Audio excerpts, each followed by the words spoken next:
د وجه نه د دې امت شان او آن ژوندی دی. نو وخت د ماسپښین د مونځ وخت کیدونکی دی. زه ډېر په اختصار سره ستاسو په خدمت کې یو څو خبرې عرض کوم. اولنی عرض مې دا دی چې کوم د الله فیصله ده چې قل هل یستوی الذین یعلمون والذین لا یعلمون، ووایه چې هغه خلک چې الله علم ورکړی دی او هغه خلک چې علم نه لري دا برابر دي؟ دا برابر نه دي. نو نن دې طالب علمانو ته د پیغمبر میراث الله تعالی حواله کو او الله خپل وعده پوره کړه چې الله وعده کړې وه نحنو نزلنا الذکر و انا له لحافظون. دا قرآن ما نازل کړی دی او زه د دې حفاظت کوونکی یم. نبی آخر زمان د دنیا نه د رحلت نه پس الله په هر زمانه کې علماء کرام را پاسولی دي، مشایخ اعظام را پاسولی دي، اسلامی تحریکونه الله تعالی جوړ کړی دي او د هغې په وجه باندې الله پاک د دې دین حفاظت کړی دی. په کومه شپه د دې دنیا نه چې امام ابو حنیفه رحمت الله علیه رحلت وکړو، په هغه شپه دې دنیا ته امام شافعی رحمت الله علیه هغه پیدا شو او الله تعالی را ولېږه او دا سلسله د علم دا هم د اوسه پورې روانه ده. په یوه زمانه کې بدیع الزمان سید نرسی و، په یو زمانه کې امام ابن تیمیه و، په یو زمانه کې امام شاه ولی الله و، په یو زمانه کې سید ابوالعلا مودودی و، په یو زمانه کې حسن البنا شهید و، په یو زمانه کې سید قطب شهید و. خو په هر زمانه کې الله رب کریم داسې شخصیات را پیدا کوي چې الله نه غواړي چې د هغه د حق دا رڼا مړه شي، الله دا ژوندی ساتي او د هغې دپاره نن زمونږ په دې عظیم شان دارالعلوم کې د 250 هلکانو او زمونږ د بچیانو انتخاب وکړو. موږ د ځمکې او د اسمانونو په خالق او مالک شکر ادا کوو چې په دې بچو باندې دا انعام وکړو او نن په دومره لوی تعداد کې علماء کرام فارغ شو. ما ته یاد دي چې دلته یوه بلکل شړه غوندې کمره وه او په هغه کمره کې زمونږ د دې دارالعلوم منیجمنټ او انتظامیې دارالافتاء قایم کړه او بلکل نه کرسی وه، نه میز و، نه الماری وه، نه د کتابونو لایبرري وه دومره لوی تعداد کې. خو دې رڼو په الله توکل وکړو او نن الحمدلله په یو ډېر لوی تعداد کې دلته مفتیان جوړ شو او دا به اوس د قوم رهنمایي کوي. اخرنی عرض دا کوم چې دې وخت کې د حق او د باطل یو جنگ روان دی او دا د کفر او د اسلام جګړه ازلی او ابدي ده.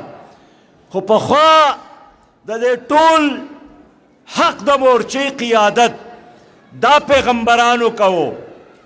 یو زمانه کې موسی علیه السلام و فرعون یې چیلنج کړی، یو زمانه کې ابراهیم علیه السلام و نمرود یې چیلنج کړی، عیسی علیه السلام و د خپلې زمانې د خلکو سره مقابله وه. نبی مهربان صلی الله علیه وسلم و د هغه زمانې د ابو جهل عتبه او د شیبه مقابله کوله، د لات او د منات او عزا او د هبل بتان مات کړه. هغه جګړه نن هم په هغه شان توده جګړه روانه ده. دا جګړه په لایبررو کې ده، دا جګړه په تعلیمي ادارو کې ده، دا جګړه په لیبارټرو کې ده، دا جګړه په تعلیمي ادارو کې ده، دا جګړه په سیاست کې ده، دا جګړه په معیشت کې ده، دا جګړه په کلچر او په تهذیب کې ده او د دنیا په هر محاذ کې دا جنگ روان دی. د الله حکم دا دی چې وجاهدوا فی الله حق جهاده، جهاد وکئ د الله په لار کې او حق ادا کئ. د الله حکم دا دی چې وجاهدهم به جهادا کبیرا د دې قرآن په ذریعه باندې غټ جهاد وکړئ. مونږ د دغه مورچې کارکنان یو، تاسو د دغه مورچې مجاهدین وئ. الله دې زمونږ او ستاسو نه د خیر دا کار والي. 300 کاله دلته انګریز حکومت کړی دی او هغه مسلسل د راتلو سه چې د چا خلاف اعلان جنگ کړی هغه مدرسه وه. په دهلي کې 1000 مدرسې وې. زمونږ د سند په یو ټټه نومې ورکوټي ښار کې 400 د دین مدرسې وې. خو هغه انګریزانو هغه مدرسو خلاف سازشونه جوړ کړه، هغه مدرسې ورانې کړې، په زرګونو علماء کرام شهیدان کړه، د هغوی نه ګیرې خرولې وې، هغوی په ونو پورې تړلي وو، مرۍ ته به رسۍ ورلارتېلې وې او ډېرو علماء کرام یې تورو اوبو ته لېږلي وو او په هغه تورو اوبو کې هغه مړه شو. نن هم دغه شان د دنیا استعمار د مدرسو او د علماو خلاف دی. زمونږ د سیاستدانانو خلاف نه دی، زمونږ د پروفیسرانو خلاف نه دی، زمونږ د وکیلانو خلاف نه دی، زمونږ د ډاکټرانو خلاف نه دی، بلکې ښه ډاکټران خو یورپ ته ځي، هلته تربیت حاصلوي. غټ وکیلان خو بار ته ځي، هلته کې نه ډګریانې راوړي. نن هم د کفر جګړه د مسجد سره ده، د قرآن سره ده، د قرآن حامل او د عامل عالم سره ده. پرون هم دا جګړه روانه وه. په دې تورو 4 میاشتو کې، په تیرو 4 میاشتو کې په افغانستان کې 9 لوی علماء کرام دا د شپې شهیدان شو. دا یې په بمونو والوځول.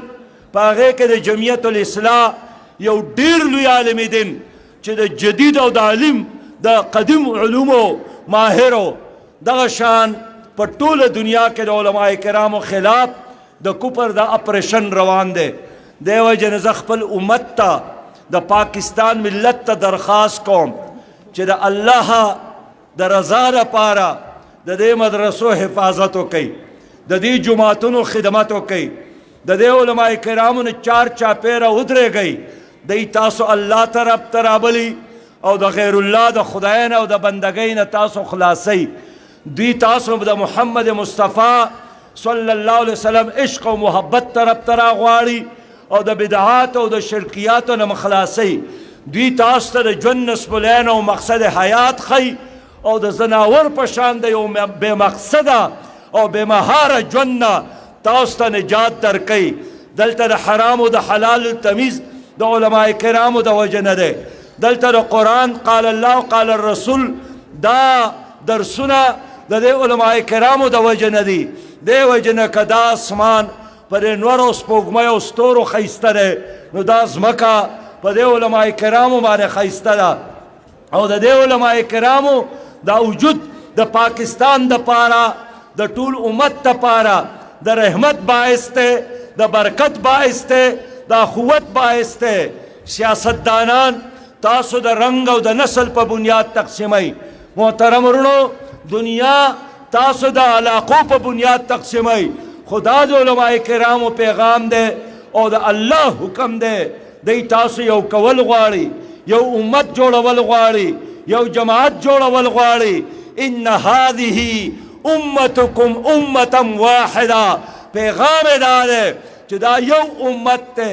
زمونږ د پاکستان ریاست او حکومت هم غواړي دا چې څنګه زمونږ دا پاکستان د پنجابي او د سندي د بلوچ او د پښتون په بنیاد تقسیم دی، د مهاجر او د غیر مهاجر په بنیاد تقسیم دی. دقه شان دا غواړي چې دا د بریلوي او د دیوبندي په بنیاد تقسیم شي، دا د اهل حدیث او د مقلد او د غیر مقلد په بنیاد تقسیم شي. او دا وخت د موجوده حکومت 15 بورډونه مخکې وو چې د شیعګانو دپاره ځان له بورډو، د دیوبندیانو دپاره ځان له بورډو، د بریلیانو دپاره ځان له بورډو، د اهل حدیثو دپاره ځان له بورډو. د جماعت اسلامي موقف د اولنۍ ورځې نه دا ده چې د ټول دینی مدرسو دپاره یو بورډ پکار دی، یو نصاب پکار دی، چې قرآن یو دی، او رسول الله صلی الله علیه وسلم یو دی او کعبه می ودا او الله او رسول هم یو دی، بیا په کوم بنیاد باندې تاسو د دینی مدرسو طالب علمان پر مختلفو مسلکونو تقسیموي؟ ان هذه امتکم امتا واحده، دا خو امت واحده ده، دا خو د الله حکم ده. واعتصموا بحبل الله جميعا، دا الله رسی ونیسی قرآن ده او یو موټی شئ، دا د الله حکم ده. وما وصينا به ابراهيم وموسى وعيسى ان اقيموا الدين ولا تتفرقوا فيه، دا حکم منگا موسی علیہ السلام تم کڑو، عیسیٰ علیہ السلام تم کڑو چھ دل غالب کئی. ابراہیم علیہ السلام تم حکم ہو، موسیٰ علیہ السلام تم چھ دل غالب کا او خلق مت تقسیم ہوئی. نن زمانگا حکومت لگیا دے چھ دا دینی اداروں خلق تقسیم کرے رہے. دا جدید تعلیم دا پارا کسوک دا اکسپورٹ نا سبق ہوئی، کسوک اے لیول او بی لیول ہوئی، او کسوک پا پراویٹ ادارہ کے سبق ہوئی، کپا سرکاری سکول کے سبق ہوئی. یو بورڈے ورکڑے رہے چھ دا یو بورڈ دے، یو بے سلیبسی، یو بے طریقہ امتحاناتی. خسوک چھ قال اللہ قال الرسول کئی دا غیر پارے مختلف بورڈنا دی حکومت دا کارنامہ اکڑا چھ وے دا 15 تقسیمم لگ دے، دا لگ نور تقسیمو لغواری او وسی وولس بورڈونا نور ورلا جوڑ کا چھ کبریلیان دی نو چاگا نور تقسیم شی، کہ دیوبندیان دی نو چاگا نور تقسیم شی، کہ اہل حدیث دی نو چاگا نور تقسیم شی، او کہ نور دی نو چھ نور تقسیم شی. دا دیر پارا چھ دی امت وحدت پارا پارا شی او ختم شی. خلق مونگ نا پختنا کئی چھ ستاسو سا موقف دے، زمانگی اخکارا موقف دے او اغدا چھ یو نظام پکار دے. دمی ٹرک پورے ہر بچے چھ مسلمان دے اب قرآن خام خائزدہ کئی، اب دا حرام و دا حلال تمیز، اب دا عقیدے اصلاح، اب دا خپل اعمالو دا جوڑخ دا پارا دمر دینی علم بایزدہ کئی چاگہ دا مسلمان پا حیثیت دا جن تیرولو جوگشی. دا کار چونشی نتیجے سر اوتلا، نتیجے دغر او دی چھ ستاسو وزیر جوڑ شی، ستاسو منبر جوڑ شی، اتا سورہ اخلاص نور دی. اگر زمانگا یو دوڑ وزیر سے وعدہ کڑے وا چھ ما سورہ اخلاص یاد کڑے رہے او دا پڑھنے اورو ما او اگا مخ کے ذل رانا خطا شویو نو چھ بیا ودرے دا نو دریزل بیا واورو او بیات غلط شو او ویچھ یہ لم یولد ولم یولد کے ذرا مخ کے رستکیگم گنے نور راتا یاد دے. زمان محترم رونو دادا آغا غلطی ندا، دادا دے نظام تعلیم غلطی دا چھ بچی تا پا وقت قال اللہ قال الرسول ہم ازدنکی، کلمہ ازدنکی، منز ازدنکی. پا سپیکر پا کمرہ کے یو ذل منگا دا ماخام امامت اور تماؤ کو نو اغدرے رکاتا پرد امامت اور تماؤ کو نو چھ بیا غینا فارغ شو سلام و گرزے دا نو دیر یو لوی لیڈر مانا تپوسو کو چھ دینا رست نور سپسشتا کا کار ختم شو. ماوی بس یو دو رکاتا سنت ور پسے نور شترے یو دیر مشر سڑی ڈوڑائی کڑے وا نو آغا نما خام پا منز ودرے دا ماتے سیکٹری ہوئے چیرا اللہ گواہ کوم چھ زمانگا دے سڑی دے سہر نماو دست نرے کڑے. خو باس داورتا دے یو دیر لوی سیاسی لیڈرنا تا پوسو شو چھ تدا جنازے کے نو منز او دس ورتا کہو کنکے اغوے بس کلے کہو کلے نکو. خو منگا دا خپل اوٹرانو خیال ساتو دا او دس دمرا زوری ندے خو چھ دا سڑے رانا خپا نشی. زمان محترم رونو دا دے تعلیم کمے دے، دا دے تربیت کمے دے، دا دے نظام ظلم دے چھ پدے معاشرہ بانے کئی. دے وجہ نمنگا دا وایو چھ پسکلونو کم دا دین تعلیم پکار دے او پا مدرسوں کے ہم دا دنیا دا چلولو او دا دنیا دا قیادت تعلیم ور پکار دے. دا علم پا دین او لا دین کے تقسیم اول، پا دنیا و پا غیر دنیا کے تقسیم اول دا مناسب خبرن دا. منگتا خوی دعا خوالے دا ربنا آتنا فی الدنیا حسنا وفی الآخرت حسنا. خدایا کل دنیا راکا، دا نیکو دنیا راکا، پا شریعت برابر دنیا راکا او پا قیامت کے میرے جہنم نو ساتا. سنگا چمونگا دے خبر خلافیو چې خلک کوئی بچیان به تعلیم نه کوي، جنکۍ به تعلیم نه کوي. علم فرض دی، په سړیم فرض دی او په زنانم فرض دی. دقه شان د دې خلاف یو چې په یو اسلامي دنیا کې به علم تقسیمیږي، څه بچې به هغه تیاریږي چا به 14 هم پاس کی هغه ته به کلمه نه وردي، او څه بچې به هغه تیاریږي چې دا صرف د امامت د جماعت دپاره دی، د ده به د دنیا سره کار نه. که الله مونږ ته وس راکو، اختیار راکو، مونږ به یکسان نظام تعلیم شروع کو. مونږ به په سکولونو کې، مونږ به په کالجونو کې، مونږ به په یونیورسټۍ کې 10 سپارې قرآن دا به لازمي. مونږ مطالبه هم کړې ده چې په سکولونو کې عربي ژبه ضروري کوي. خدا ګورئ د دې حکومت ظلم ته چې نن په پرایمرۍ کې د مدرس ته اسلامیات ختم کړی دی، او ډېر په طریقه چې کم مړ شو د هغه په ځای باندې بل علم نالي. نو چې ته د خپل سکول ماشوم ته د ابتدا نه تربیت ورنکې، چې شلو د 25 کالو شي هغه خو کیچ شي، هغې ته تکه بیا سبق هم وایي هغې نشي زده کولی.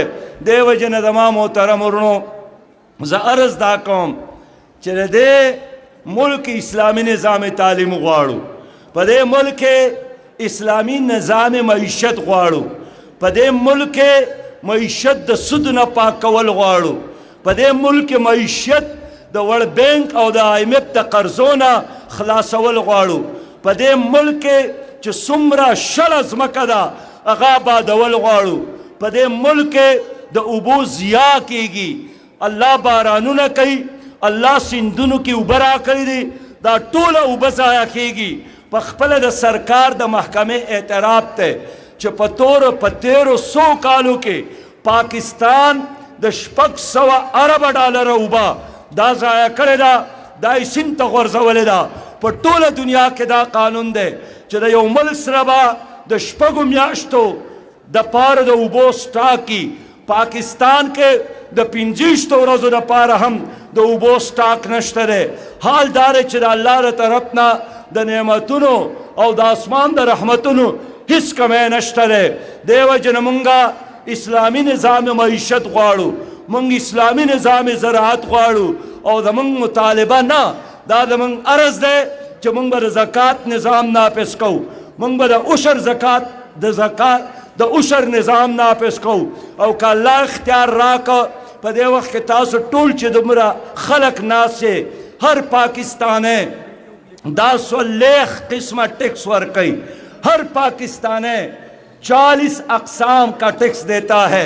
مونږ ته الله مقرره کړه مونږ به د دې 40 قسمو د ټیکسونو په ځای صرف یو ټیکس ورکو، او هغه ټیکس به په غریب باندې منئ، هغه به صرف د دولتمند باندې وي، او چې چا څومره آمدن دی هغه باندې به دومره بوج ریاست ارتئ. اوس خو یو ارب پتی هم د چی ډبې 1 کیلو په 200 روپۍ اخلي، او د بازار یو څوکیدارم هغه 1 کیلو چې په 200 روپۍ اخلي. حال دا دی چې یو ارب پتی دی دا چای دی پاکستان ته دا خو په 250 روپۍ کیلو را دي، دا نور په ټول ټیکسونه دي. دا هغه ټیکسونو په نتیجه کې د 250 روپو پیکټ دا 200 روپو ته ورسیږي. مونږ چې کم د معیشت سوچ په ذهن کې لرو، هغه سوچ دا دی چې د ټیکسونو په ځای به مونږ د زکات نظام، مونږ د عشر نظام، مونږ د صدقاتو نظام نافذ کوو.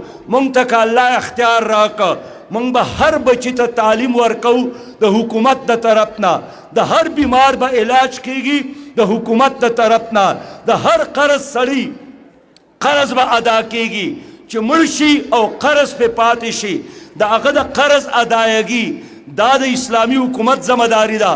دا د الله او د الله رسول او د الله او د الله رسول چې کم نیابت کوي اسلامي حکومت ته، دا د هغه ذمہ داری ده. زمونږ په پاکستان کې د هر مظلوم وکالت دا به وکیل په 80 روپو فیسونو باندې نه کوي، مظلوم وکالت به دا به ریاست کوي. دې وجې نه رونو زمونږ د دې ټول خبره مقصد دا دی چې تر څو په دې پاکستان کې اسلامی حکومت نه دی راغلی، نو دا ستاسو علم، دا ستاسو قرآن او حدیث دا یا ستا په ذهن کې دي یا په لایبررۍ کې دي. دې دپاره یو حکومت پکار دی. نن په یورپ سره زمونږ جګړه، د امریکې سره زمونږ جګړه، دا په جماعتونو هم نه ده، دا په منځونو هم نه ده. منځونه او دا په یورپ کې کېږي، دا په امریکا کې هم کېږي. تیر 20 کالو کې زمونږ د جماعت اسلامی کارکنانو د 200 نه زیات چرچونه دا صرف په برطانیه کې اغستی دي او هغه نه جماعتونه جوړ کړي او دا جماعتونه باقاعده د حکومت سره رجسټرډ دي. د لندن په یو جامع جماعت کې 2000 خلک دننه مونځ کوي د جمعې او 2000 خلک بار په گاډو کې انتظام کوي. حکومت ورله سیکیورټي ورکوي. نو که جګړه په مانځه وی نو بیا په برطانیه کې به دا کار نه کېده. دغه شان په امریکا کې د روژې په میاشت کې که ټرمپو، که کلینټنو، که بوشو، هر امریکایي صدر چې راغلی دی د افطار یو انتظام کوي. د روژې په آخره کې د کلینټن ښځه وه، هیلري نامه وه، لورې وه چلسي کلینټن نامه وه. هغې په خپلو لاسو پکوړې تیارولې او مسلمانانو ته په وایټ هاوس کې ورکولې. او بیا چلسي کلینټن یو ډایري لیکلې وه چې زما د ژوند د خوشحالۍ ورځ هغه وه چې ما د روژې په میاشت کې مسلمانانو روزهدارو ته پکوړې او کجورې او شربت ورکړه او د هغې د وجې نه ما د هغې په مخونو خوشحالي محسوسوله. نو جګړه په روژه هم نه ده. نو په څه جګړه ده؟ جګړه په دې ده چې پاکستان کې به او د دنیا په یوه حصه کې به اسلامی حکومت نه قائموي، اسلامی خلافت به نه قائموي، اسلامی سیاست خبره به نه کوئ، د اسلامی نظام تعلیم خبره به نه کوئ، د اسلامی نظام معیشت خبره به نه کوئ. او نن ښکاره دا اعلان دی چې زمونږ جګړه دا د سیاسي اسلام سره ده. لہذا هغه اسلام چې په جماعتونو په ګوټونو کې دی قابل قبول دی، خو هغه اسلام چې د تخت د اصول خبره کوي، د اقتدار د اصول خبره کوي، د دنیا د امامت د اصول خبره کوي، دا اسلام ته یورپ بیا د جګړې او د دشمنۍ په نظر باندې ګوري. دې وجې نه زه علماء کرامو ته درخواست کوم او خویندو او میاندو ته دا درخواست کوم چې څنګه مونځ او روژه او زکات او حج فرض دی، دغه شان په دې معاشره کې چې کوم نور د قرآن احکامات دي د هغه نفاذ په موږ باندې فرض دی. مثلا د الله حکم دی ومن لم يحكم بما انزل الله فاولئك هم الكافرون. څوک چې د الله په نازل شوي کتاب فیصلې نه کوي دا کافر دی. نو چې ته اقیم الصلاة منې او منځ کې، نو دا څنګه نه منې چې په عدالت کې به قرآن نه وي؟ دا څنګه نه منې چې سود نه به پاک یو اسلامی معاشره او اسلامی پاکستانی؟ زما محترم ورونو، ځکه زه د خویندو ته نن دا خبره کوم په دومره لوی تعداد کې راغلي دي چې دا د دعوت او د تبلیغ دا کار دا په خویندو باندې هم فرض دی، په سړو باندې هم فرض دی.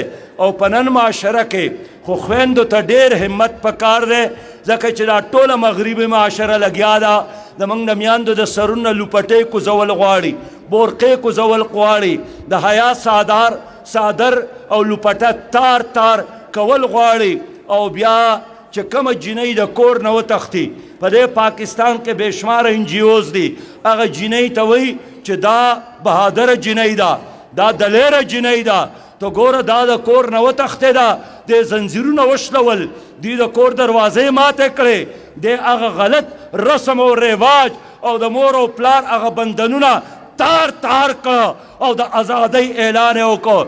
دا په دې پاکستان کې د مغرب ایجنټ NGOs دي چې دې جنکو ته هم د دې خبرې تعلیم کوي چې تاسو بغاوت وکئ، د خاوند نه بغاوت وکئ، د مور او پلار نه بغاوت وکئ، د پردې نه بغاوت وکئ، د اسلامي تهذیب او د کلچر نه. دا زما خویندې به انشاءالله تعالی د دې سازشونو مقابله به کوي. او دا د حیا لوپټه او د علم لوپټه چې نن ور په سر شوه، نو دا اوس د دې خبرې تقاضا کوي چې دوی به خویندې منظم کوي د اسلامي نظام دپاره، د اسلامي حکومت دپاره.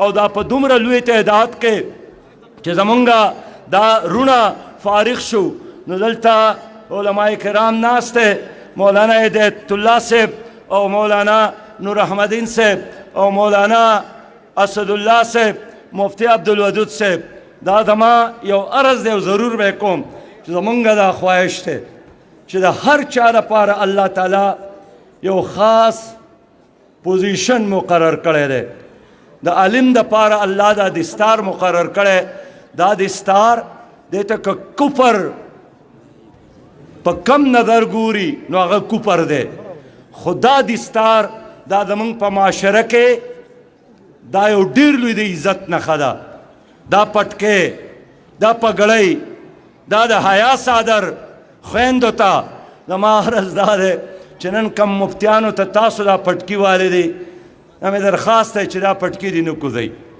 دا د دوی حسن دی دا د دوی ښایست دی دا د دوی عزت دی دا د دوی مرتبه ده دا د دې خبرې علامت دی چې دا خپله ځواني علم ته سپارلې ده او چې د کوم سړي پټکی په سري خلک یې تپوس نه کوي چې دا څوک دی احترام او عزت او درنوالی ورته نیسي زما ارمان دی چې هر طرف ته ځو او د علماء کرامو دغه شان جماعتونه وفود او جرګې د دې په نتیجه کې به موږ د مغرب په مقابله کې یو اسلامي کلچر ډیولپ کوو زه په کالج کې پاتې شویم په یونیورسټۍ کې پاتې شویم بار ملکونو دورې مې ډېرې کړې دي او ډېرې مشورې دا وې چې یاره بار ته سړی ځي دی جرمني ته نو چې دا پینټ ورته واغوندي او کوټ یې اغوستی او ټای لګولې نو دا لږ هغې خلک یې ډېر استقبال کوي او لندن ته چمبر آف کامرس ته ورتلم د لندن چمبر آف کامرس چې هغه د دې وطن وزرای خزانو ته استقبال نه کوي خو بهرحال د جماعت اسلامي و برکت باندې د موږ استقبال ته تیار شو پریس کانفرنس ته تیار شو ما ته ملګرو ډېرې وې که لږ ورته لږ نن ورته دا پینټ سړی واغوندي او دا ټای ورته ولګوي نو ستا دا خبرې به ډېرې اثر کوي ما نه زما خبرې چې کوم دي ابه بغیر د دې نه م اثر وکړي ځکه چې په هغې کې به قرآن وي په هغې کې به حدیث وي په هغې کې به دلیل وي زه د دې خپل کمیس او پرتګو د دې د روژۍ پګړۍ سورلم تاسو یقین وکئ چې هغې راته وایي چې په دې چمبر اف کامرس ته ډېر خلک راغلی دی خو دا ټول استقبال یې چېرته نه دی شوی دې وجې نه رونو مولانا مودودي فرمایلی دي چې یو خراب سړی خرابي نه پرېږدي نو نیک سړی یې نیکي ولې پرېږدي اگر چې دا د جګړې خبره نه ده خو دا د دې خبرې اظهار دی چې زما کم کلچر دی زه په هغې باندې فخر کوم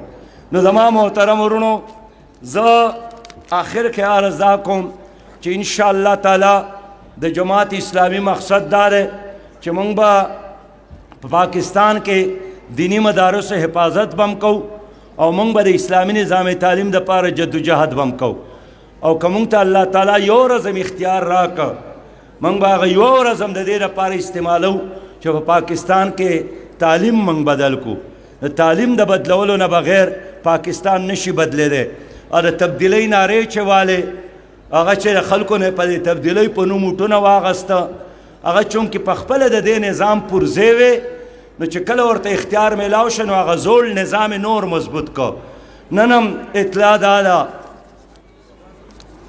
چې د بجلۍ په قیمت کې اضافه وکړه په دې میاشت کې شپږ ځل دی حکومت د بجلۍ په قیمت کې اضافه وکړه دا د حیرانتیا خبره ده په ټوله دنیا کې په کال کې یو بجټي پاکستان کې د موجوده حکومت کې 365 بجټونه هر ورځ یو نوی بجټي دا ناکام شو دا چې یو بار سبق ویلی دی او لوی ډګریانې راسره دي دا لوی ډګریانو والا دا لوی جنټانې د مغرب دا لوی جاسوسانې د مغرب دا ناکام شو را روانه زمانه ستاسو ده انشاءالله بس د اقبال پیغام دا دی چې اے کمه نازیب قرآن عظیم تا کجا در حجره می باشی مقیم در جهان اسرار دین را پاش کن نقطه شرعی مبین را پاش کن کس نگردد در جهان محتاج کس نقطه شرعی مبین این اسوا بس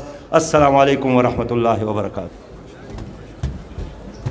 جزاکم الله انشاءالله اختتامی دعا کو او د دعا نه پس به بیا مونږ ټول خورېږو دوا دپاره زه بلنه ورکوم محترم مولانا اسدالله صاحب ته چې هغې راشي او د دې تقریب اختتام په دعا سره وکړي د دعاګانو دپاره ډېر لوی درخواستونه شوي دي. څوک وایي والد صاحب هغه په هسپتال کې دی، زمونږ یو ملګری دی هغه اظهار هم کړی و ډېر کې زمونږ سره ډېر تعاون هم کړی دی، والده هغې په هسپتال کې داخل ده. دا یو څو پروګرامونه دي میدان پړي کس کې په 27 فروری باندې ختم بخاري دی، هغې کې شریک شئ. په 20 مارچ باندې بیا بنګلورو کې د بناتو مدرسه ده، مولانا نور الامین صاحب درخواست کړی دی، هغې کې شرکت بیا وکړئ. اختتامی دعا دپاره محترم مولانا اسدالله صاحب.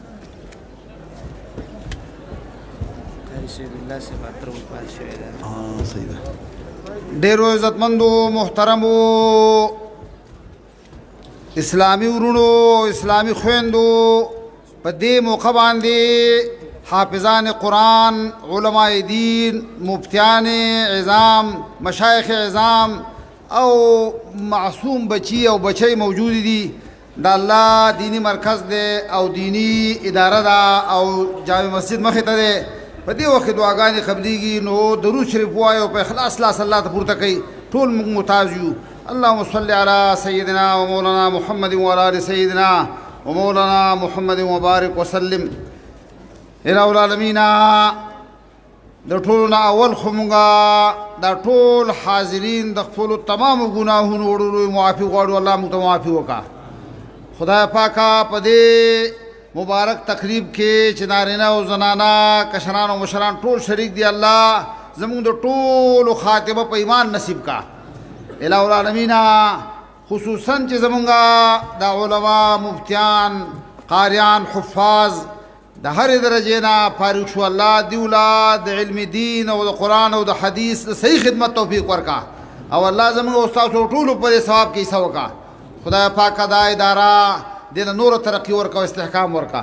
د دې ادارې سره چې څوک تعاون په هر شکل کې کوي، الله هغې له په دنیا او آخرت کې د هغې بهتر اجرونه ورکا، او دا د هغې د بخښنې او د جنت د دخول ذریعه وګرځوه. الہ العالمین ډېرو درخواستونه د دعا کړل دي. د قاری سید الله صاحب اوس تره وفات شوی و، د هغې دپاره به دعا کوو الله دې مغفرت نصیب کړي. د یو ملګري ماما په سعودي عرب په جیل کې 14 کاله وشو، د هغې د رهایۍ دپاره دعا کوو چې الله ترې رها کړي. زمونږ د دې ادارې سابق ناظم مولانا رحمت الله صاحب د هغې ورور په جیل کې دی، د هغې د رهایۍ دپاره چې هغه الله رها کړي. نور عزتمندو زمونږ د ټول حاضر جمع د نارینه او د زنانو په زړه کې ډېر شرعي مرادونه دي. الله ستا په در کې څه کمی نشته، په خزانو کې هغه ټول د غیبونه پوره کړي. الله دې ټول حاضر جمع لا د پراخ حلال رزق بندوبست وکړي. خدای پاک د هر قسم بې عزتونه په امان کې وساتي. او الہ العالمین دا کم خاندانونو چې دا خپل بچي راایستل دي او علم حاصل که، الله دې له خو د دې د تقاضي پوره کولو توفیق ورکړي. خو چا چې دا بچي او بچی نه دي راایستل، هغو الله د خپل بچو راایستو توفیق ورکړي. الہ العالمین مونږ دا حاضر جمع تا ته لاسونه اوچت کړل دي. یا الہ العالمین په دې ملک مکمل اسلامي شرعي نظام راولې. خدای پاکه مونږ دا درخواست کوو چې څوک په صدق سره اسلامي نظام غواړي، الله د خلکو زړونه هغه طرف ته مایله کړي او مونږ په هغه صفونو کې شمار کړي. او الہ العالمین څوک چې په رکاوټ په دې کرته، الله ته پوهه کړي، خدای توفیق ولا ورکړي. خو که ازلي بدبختي په ذهن کې او زړه کې او الله اصلاح نه قبلوي، نو الله د هغې د شر نه په امان کړي، الله هغه بې اثره کړي. یا الہ العالمین په تمام عالم اسلام کې د مظلوم امت دادرسي وکړي. کشمیر، فلسطین، افغانستان، هر ځای چې دی الله دغه خپل مظلوم ملت د هغې ته سرپرستي وکړي، ته یې نگهباني وکړي. او یا الہ العالمین زمونږ د ګناهونو د وجې نه باران رحمت منې شوی دی. مونږ درخواست کوو چې ګناهونه معاف کړي او د خیر او د رحمت وبراتو یې کړي.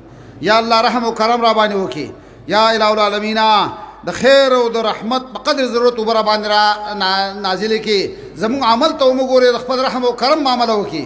الله زمونږ دا مربیین، دا قائدین، دا مشران، علماء کرام، مفتیان، دا ټول مشران د دوی په استعدادونو، عمرونو، علمونو کې نور اضافه وکړي. الله نور توفیق ولا ورکړي. او دا څوک سامعین چې د هغې اورېدونکي راغلي، دا جذبه د دې دیني مرکز سره د دې نور هم زیاته کړي، قائم او دائم او جاري او ساري کړي. الہ العالمین د قرآن او سنت مطابق زموږ عقیده نصیب کړي. او چې کله الله مرګ راولي، الله د توحید سره په دې کلمه باندې چې لا اله الا الله محمد رسول الله صلی الله علیه وسلم